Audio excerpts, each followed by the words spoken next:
Bismillahirrahmanirrahim. Assalamualaikum warahmatullahi wabarakatuh.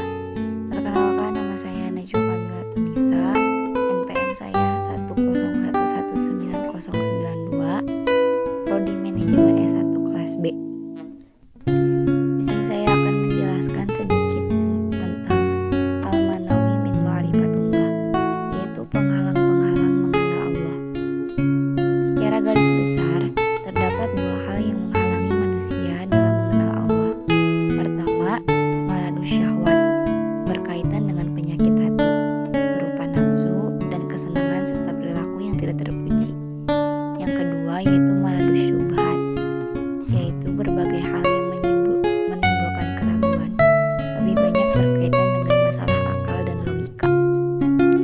Maradus syahwat terbagi menjadi beberapa bagian. Yang pertama ada al-fisq atau kefasikan. Fasik adalah orang yang senantiasa melanggar perintah dan larangan Allah, bergelimang dengan kemaksiatan serta senantiasa berbuat kerusakan di bumi. Seperti dalam Quran surat Al-Hasyr ayat 19,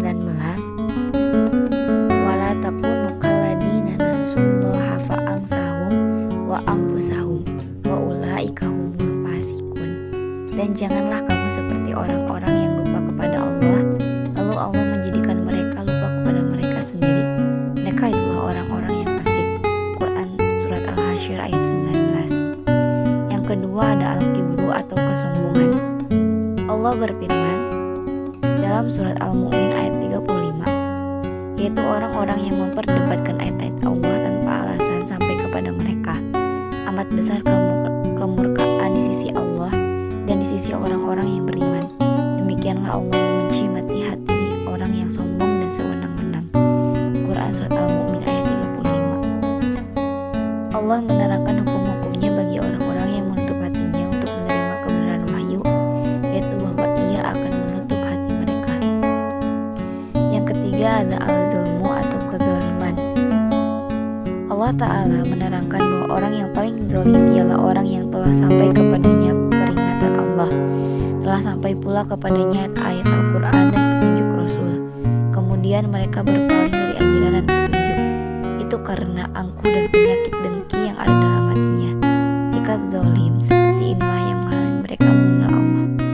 Yang keempat ada al-kizbu atau kedustaan. Kedustaan merupakan sikap bohong atau berpura-pura dan pengingkaran terhadap ayat-ayat Allah Ta'ala.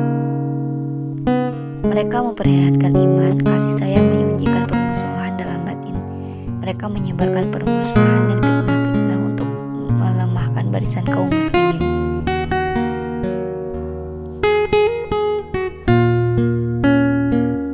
Lima, ada kasratul masyi atau banyak melakukan perbuatan maksiat. Kalla bala rona ala qulubihim ma kanu yaksibun.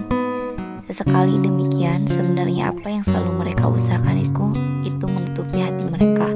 Quran surat Al-Mutaffifin ayat 14. Rona artinya golaba, menguasai atau menutupi. Berkata Ubain, setiap apa saja yang menguasai dirimu maka disebut dengan rona.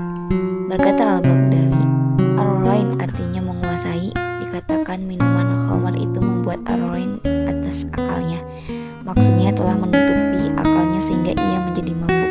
Sehingga ayat tersebut bisa diartikan perbuatan-perbuatan maksiat itu telah menutupi dan menguasai hati mereka.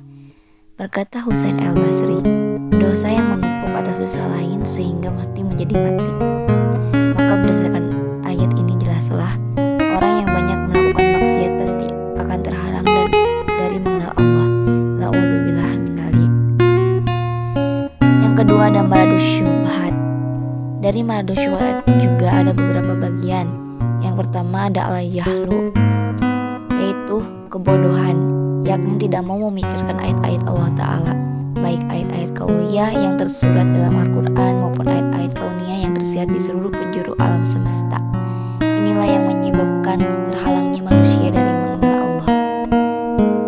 Yang kedua ada al-irtiyab atau keraguan-raguan. Hal ini disebabkan karena setidaknya ilmu dan ma'rifah. Bisa dikatakan pula keraguan-raguan ini lahir dari kebodohan. Begitulah orang-orang munafik, selalu berada dalam kondisi terombang-ambing antara iman ketiga ada al-inhiraf atau penyimpangan. Manakah manusia tidak mau berpegang teguh kepada petunjuk Allah Ta'ala, tidak mau berkomitmen melaksanakan tuntunannya, bahkan mereka malah mengikuti hawa nafsu dan akal pikirannya, maka pada saat itulah hatinya akan keras membatu. Keempat, ada al-ghaflah atau kelalaian. Dalam poin pertama telah disebutkan bahwa jika manusia tidak menggunakan potensi dirinya untuk memahami ayat-ayat Allah, maka mereka akan terhalang dalam mengenalnya. Hal ini karena kebodohan. Mereka itu membuat mereka lalai dan lengah. Ya'lamuna dhahiran minal hayatid dunya wa hum 'anil akhirati hum ghafilun. Mereka hanya mengetahui yang lahir dari kehidupan dunia, sedang mereka tenang akhirat adalah lalai. Quran Surat Ar-Rum ayat 7. Sekian yang dapat saya sampaikan, semoga bermanfaat. Kurang lebihnya